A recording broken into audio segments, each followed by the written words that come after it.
우리 한번 인사 한번 할까요? 사랑합니다. 진심으로 축복합니다.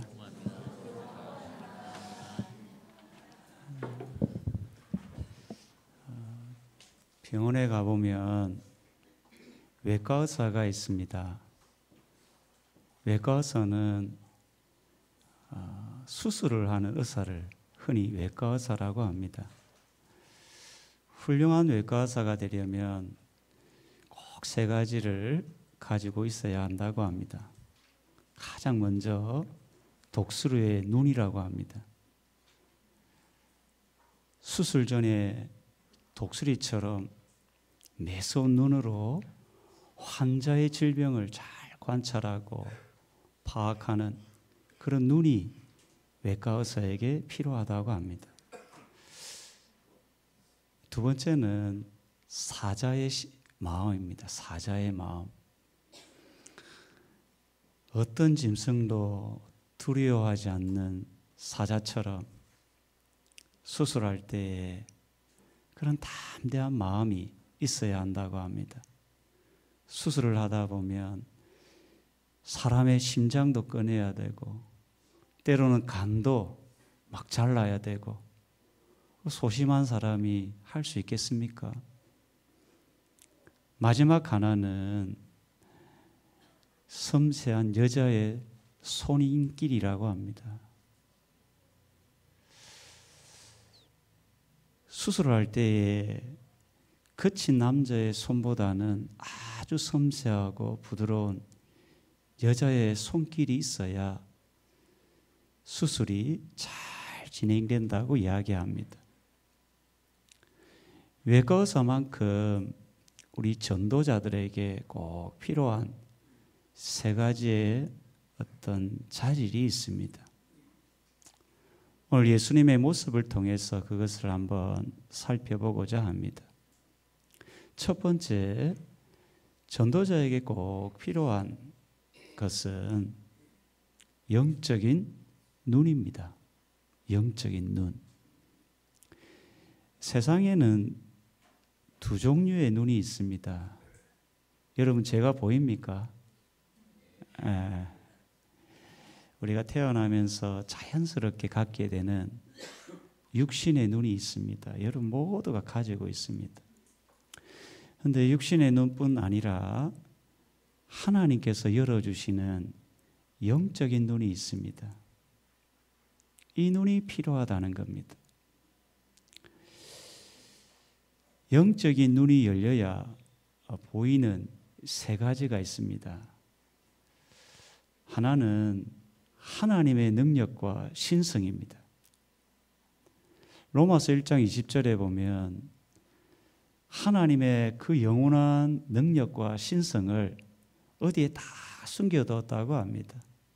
하나님이 창조한 만물 가운데에 하나님의 영원한 능력과 신성을 다 숨겨뒀다 합니다. 누가 볼 수 있을까요? 누가 자연 만물을 통해서 창조주 하나님을 찬송하고 이야 하나님의 위대하심을 높이겠습니까?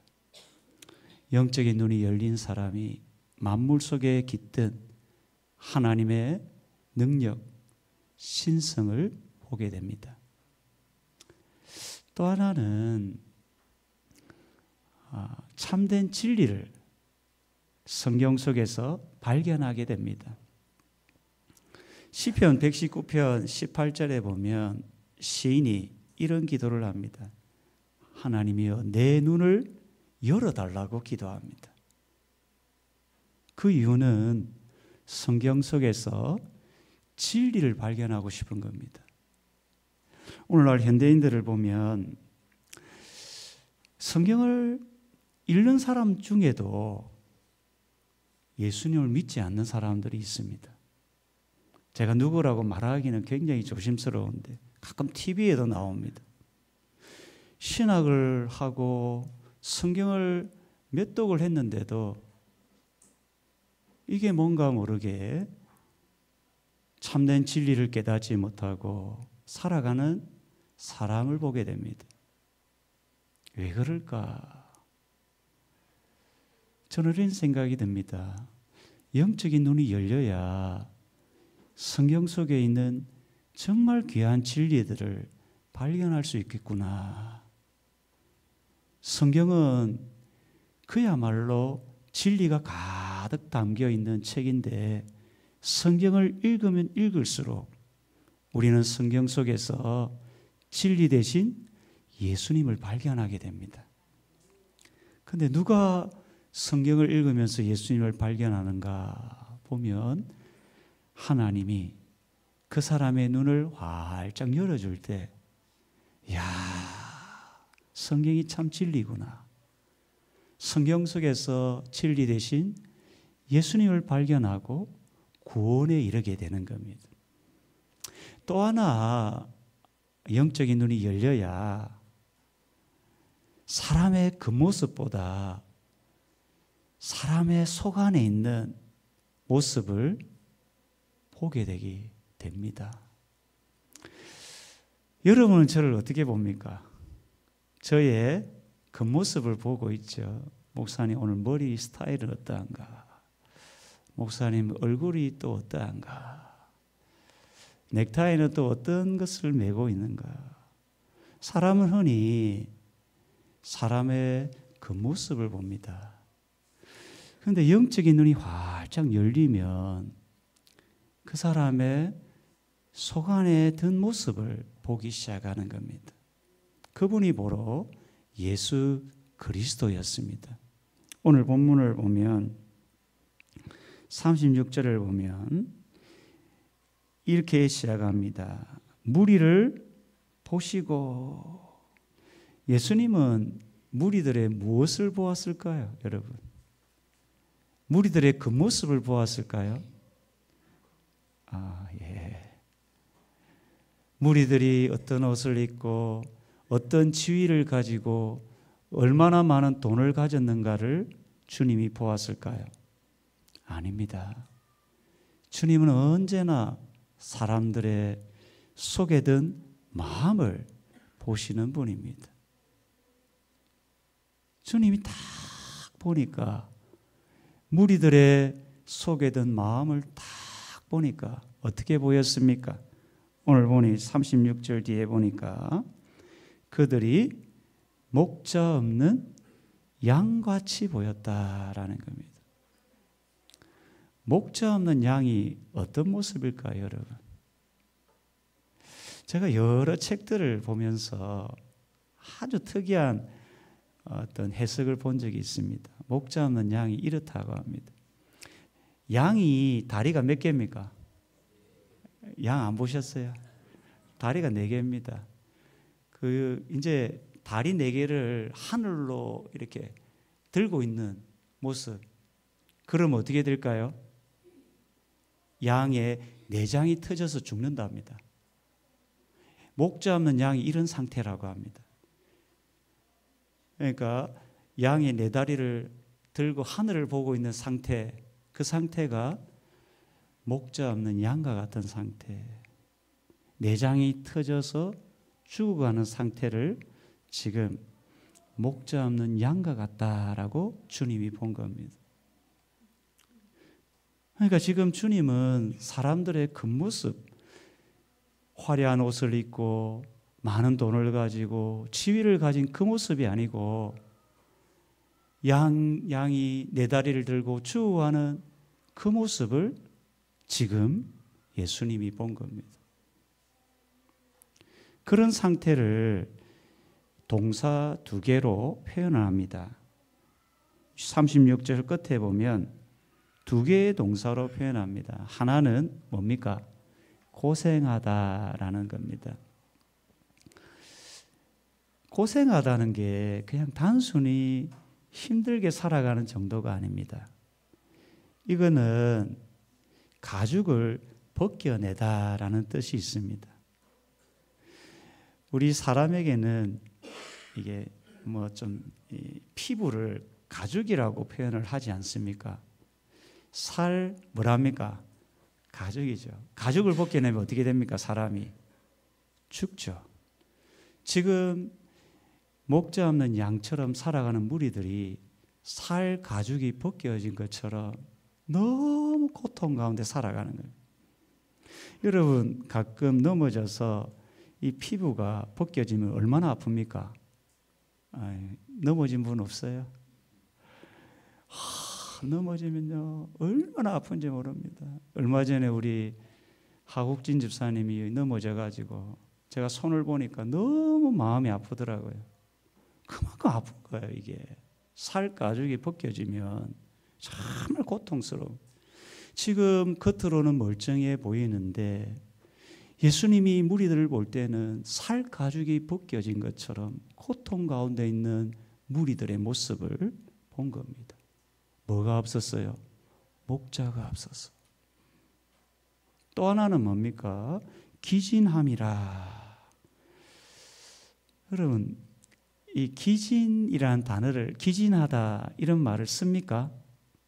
안 쓰죠. 이전 성경에는 유리함이라 뭐 이런 표현을 쓰는데 이 단어는 내버려지다라는 의미입니다. 내던져지다. 여러분 버릴 때 뭘 버립니까?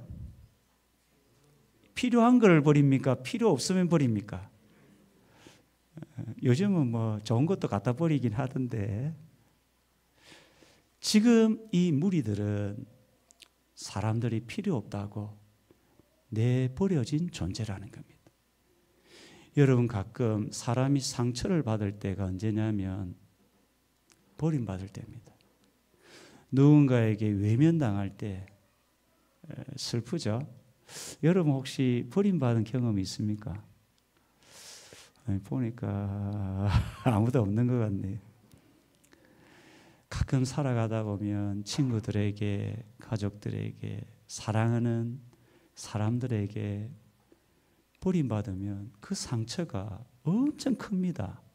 특별히 가족들에게, 믿는 사람에게. 그 상처는 아물지를 않습니다. 잘. 지금 무리들 속에 이 상처들이 있었다는 겁니다. 아물지 않고 고통받고 헤매이는 이 무리들의 상태를 주님이 보셨다라는 겁니다. 성도님 여러분, 저는 오늘날도 목자 없는 양처럼 상처받은 사람들을 가끔 보게 됩니다. 겉으로는 화려한 양복을 입고 아름다운 드레스를 입고 지위도 높고 돈도 많이 있는데 그 내면을 들여다보면 상처투성이로 살아가는 사람들을 봅니다. 여러분은 그런 사람 안 봤습니까? 오늘날 한국 사회에 너무나 안타까운 정말 소식들이 많이 들려옵니다. 고위관직들이 극단적인 선택을 하는. 왜 그렇습니까? 겉으로는 멀쩡해 보이는데 그 내면은 엄청난 고통과 상처로 살아가는 겁니다. 아무도 해결할 수 없어서 그렇게 살아가는 거예요. 오래전에 국민일보에 난 기사인데 한 집사님이 이제 마지막으로 예배의 자리로 간 겁니다. 아무도 그분의 내면에 흐르는 상처를 아무도 보지 못한 겁니다. 그런데 그분이 너무 고통스러워서 너무 힘들어서 교회 갔는데 그 문제가 해결이 안 된 겁니다. 결국 집에 와서 이제 극단적인 선택을 하고 생을 마감한 겁니다. 제가 그 기사를 보면서 너무 마음이 안타까웠습니다. 겉으로는 멀쩡하고 양복을 입고 사회적으로는 지도자의 자리에 있었는데 그 마음에 밀려오는 이 고통과 상처를 해결하지 못해서 결국 극단적인 선택을 하는, 오늘날 목자 없는 양처럼 고생하며 기진하는 사람들이 있습니다. 여러분의 지금 마음은 어떻습니까? 겉으로는 웃고 있지만 여러분의 마음에는 지금 울고 있는 사람 없습니까? 겉으로는 하하하 호호호 하면서 웃고 있지만 여러분의 마음에는 지금 울고 있는 사람 없습니까? 여러분, 우리도 어떤 면에서 목자 없는 양처럼 살다가 주님이 때가 되어 불러서 예수 믿게 되었습니다. 복음을 듣고 여러분 회복되기를 바랍니다. 그리고 우리도 영적인 눈이 활짝 열려서 목자 없는 양처럼 상처투성이인 사람들, 어디에 마음 둘 곳이 없어서 헤매이는 사람들, 그 사람들을 영적인 눈을 활짝 열어서 보시고 그들을 주께로 인도하는 성도님 되기를 축원합니다. 또 하나, 두 번째 전도자에게 꼭 필요한 것은 사랑의 마음입니다. 외과 의사에게 사자의 마음이 있어야 하듯이 우리에게 필요한 것은 사랑의 마음입니다. 여러분, 지금 여러분의 마음을 한번 내어보세요. 불평의 마음입니까? 감사의 마음입니까? 지금 여러분 마음속에 누군가를 미워하는 마음이 가득합니까? 지금 내 곁에 있는 사람을 사랑하는 마음이 가득합니까? 한번 내어보세요. 어떤 마음입니까? 오래전에 아주 감동적인 장면을 본 적이 있습니다. 우리 사진을 한번 띄워보세요.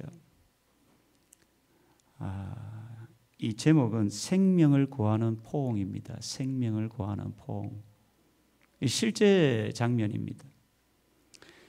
이 두 아이는 쌍둥이 아이입니다.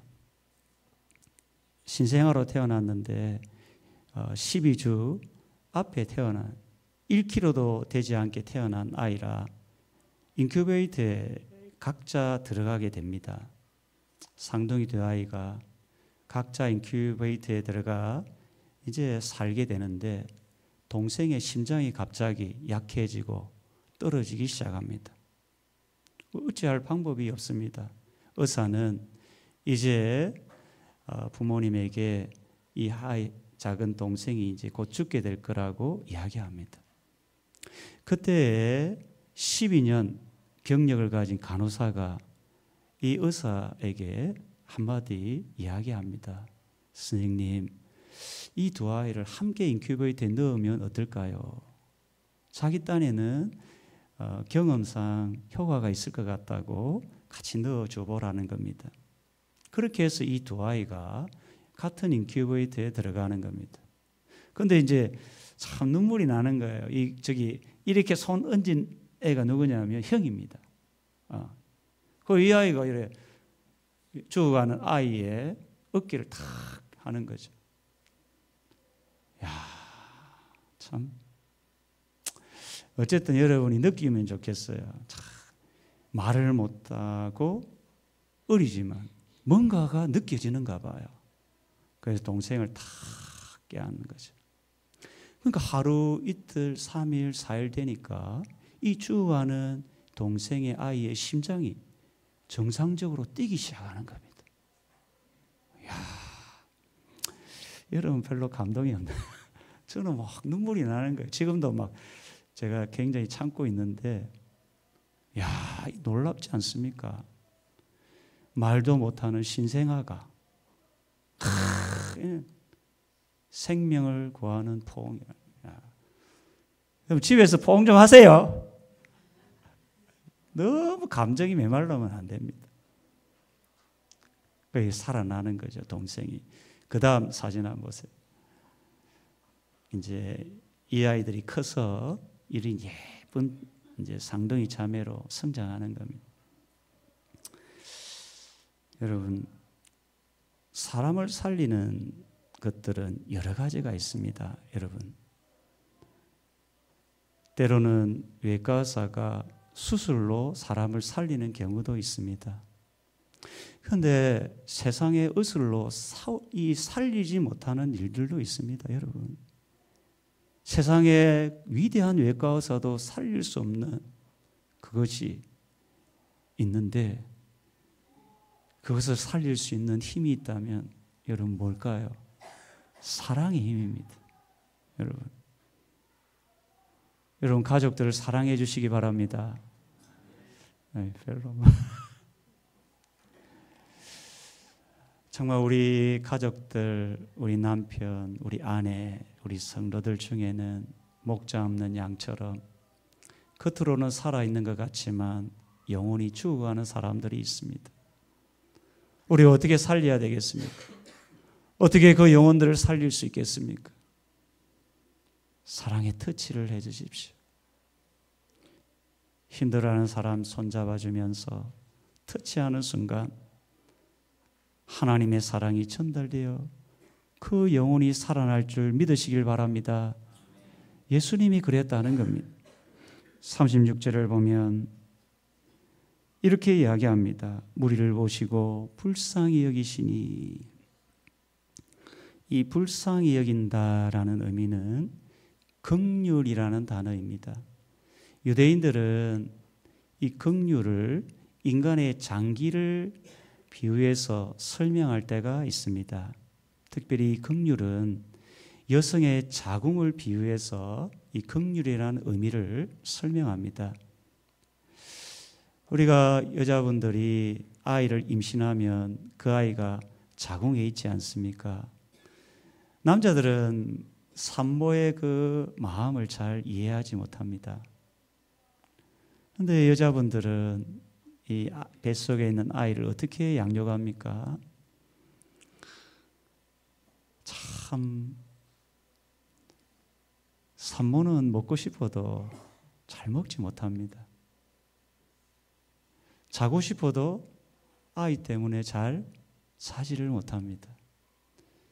몸이 아파도 아이 때문에 약을 제대로 먹지를 못합니다. 아이 하나 생각하면서 희생하고 헌신하는 게 산모입니다. 이게 긍휼이라는 의미라는 겁니다. 긍휼.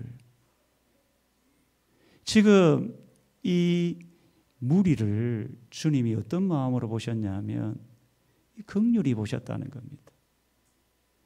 뱃속에 있는 아이를 바라보는 엄마의 마음처럼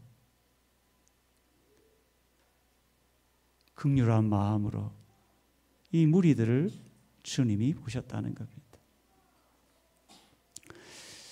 여러분, 예수님이 불쌍히 여긴 이 사람들이 어떤 사람입니까?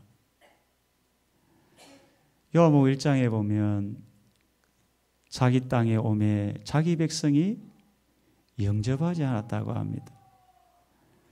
지금 예수님 앞에 서 있는 무리들은 참 교만하고 불순종하고 불의한 사람들이었는데 예수님은 그들을 불쌍히 여겼다는 겁니다. 긍휼히 여겼다는 겁니다. 뱃속에 있는 아이처럼 주님이 불쌍히 여겼다는 거예요. 그 사랑이 있었기에 여러분 한 사람 한 사람이 구원의 은총을 받았습니다. 여러분 믿으십니까? 우리가 주님 앞에 살아갈 때 이 주님의 긍휼, 사랑의 마음을 잘 품고 살아가야 되는 겁니다. 이 예수님의 이 긍휼의 마음을 가진 한 사람이 있습니다. 그 사람이 D.L. 무디라는 사람입니다. 제가 청년 때 이 D.L. 무디의 자서전을 읽었던 적이 있습니다. 아주 오래된 책인데 아직도 그 내용이 생생하게 제 머릿속에 남아 있는데 이 D.L. 무디 선생님이 제자들하고 같이 길을 가는데 갑자기 땅에 엎드려서 펑펑 울고 있는 겁니다. 그 제자들이 이상해서 선생님 왜 그렇게 우십니까? 어디 아프십니까? 물었더니 저기 지나가는 사람들이 지옥 갈 걸 생각하니까 너무 마음이 아파서 땅을 치며 눈물을 흘리고 있다라고 이야기합니다. 성도님들은 어떻습니까? 예수님을 안 믿는 사람들을 보면 어떤 마음이 듭니까? 여러분 마음속에는 이 예수님이 불쌍히 여기는 예수님의 마음이 있습니까? 땅에 엎드려 저 지옥 갈 사람들을 바라보며 눈물을 흘리시는 그 디엘 무디와 같은 마음이 있습니까? 우리 전도자에게 필요한 하나가 있다면 이 사랑의 마음입니다. 여러분 이 마음을 품고 남은 인생 꼭 살아가시기를 축원합니다. 마지막 하나는 전도자에게 필요한 것은 복음을 전하는 두 다리입니다. 가끔 이런 생각이 듭니다. 하나님이 사람에게 왜 두 다리를 주셨을까? 얼마든지 생각할 만한 질문 아니겠습니까? 하나님 뭔가 이유가 있지 않겠습니까? 코를 하늘로 치켜 세우면 어떻게 됩니까? 비가 올 때 어떻게 되겠어요? 하나님이 우리 인간을 만드신 이 코를 이렇게 만든 이유가 있습니다. 귀를 한 개만 만들지 왜 두 개로 만들었습니까? 여러분, 하나님이 우리 인간을 만드실 때 분명한 이유가 있을 거라 여겨집니다.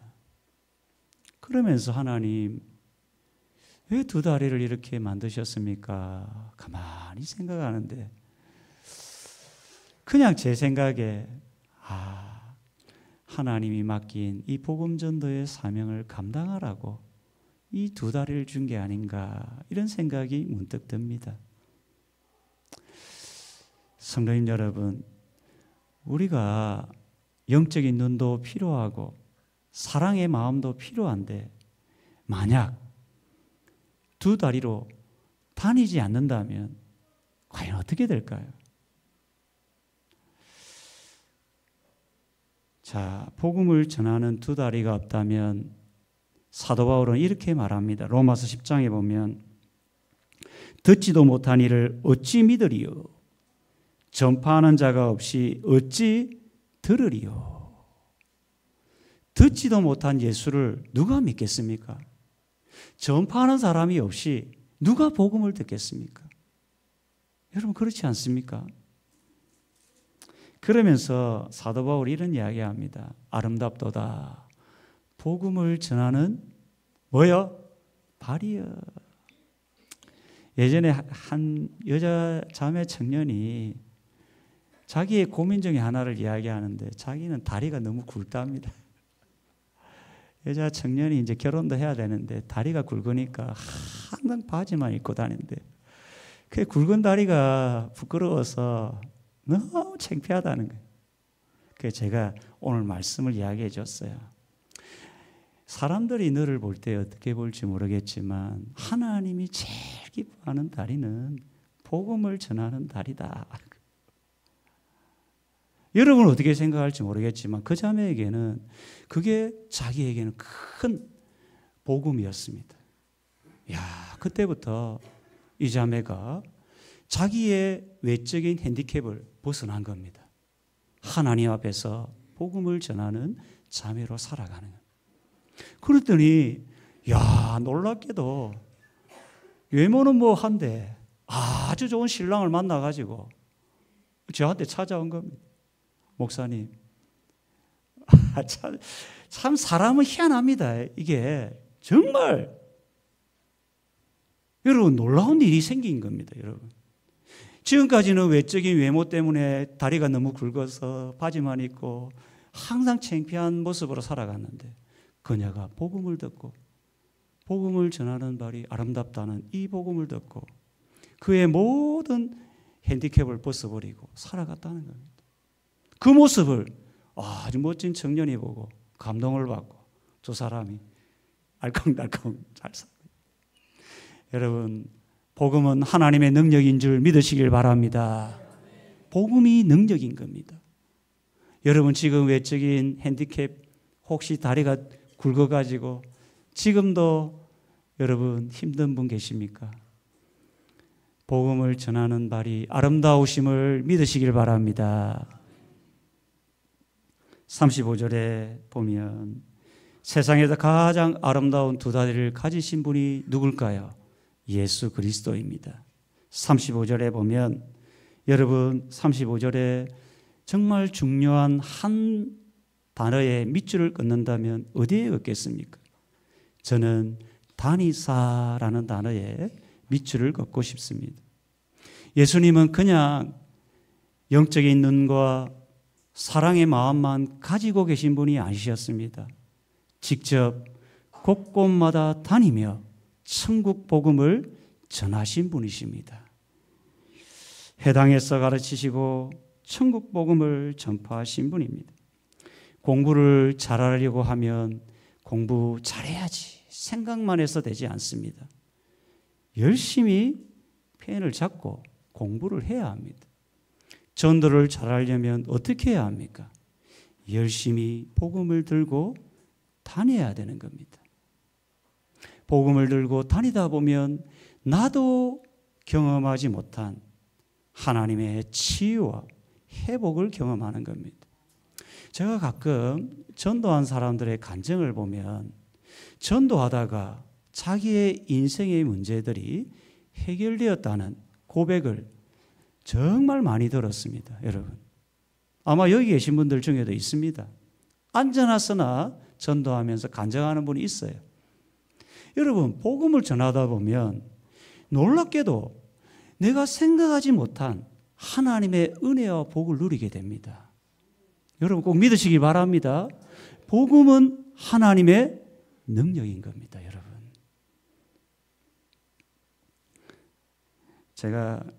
저는 장례식을 올해 많이 집도했는데 기억나는 분 중에 한 분이 70세에 예수님을 믿게 된 분이 있습니다. 참 사실은 제가 이분을 전도한 분인데 연세 늦게 이제 길가에 앉아 계시던 분인데 제가 이제 전도해서 교회 데려가고 막 그랬어요. 그때 제가 타던 차가 티코였어요. 날아다니는 차 있죠. 그래, 뭐 집에서 갈 때마다 제가 딱 가면은 다 앉아 있습니다. 이래 다리가 불편해서 그러면 딱 태워가는 거예요. 그래 이제 이분이 임종 예배를 드리는데 제보고 그러는 거예요. 목사님, 제 생에 가장 잘한 일이 예수 믿은 일이라고 합니다. 이제 후회가 없다는 거예요. 그러면서 자기가 끼고 있는 반지를 금반지입니다. 한 돈에 100만 원짜리 탁 저에게 주는 겁니다. 그러면서 봉투에다가 10,000원짜리 한 장 가다가 짜장면 한 그릇 드시라고. 그래서 제가 그걸 교회 헌금을 다 했습니다. 오해하지 마세요. 그분의 생각이 나는 겁니다. 여러분, 우리가 가장 잘한 일이 있다면, 내 평생에 가장 잘한 일 하나가 있다면 예수님을 믿은 일입니다. 여러분 평생 가장 잘한 일이 있다면 여러분 인생 가운데 예수님을 믿은 일인 줄 믿으시길 바랍니다. 이것보다 더 귀한 일이 없습니다. 이 귀한 일을 하나님이 우리에게 맡긴 겁니다. 여러분은 세상에서 가장 귀한 일을 하는 분입니다. 남은 인생 영적인 눈을 가지고 또 사랑의 마음을 갖고 믿지 않는 가족들, 이웃들, 친구들에게 복음을 전하는 여러분 되기를 축원합니다.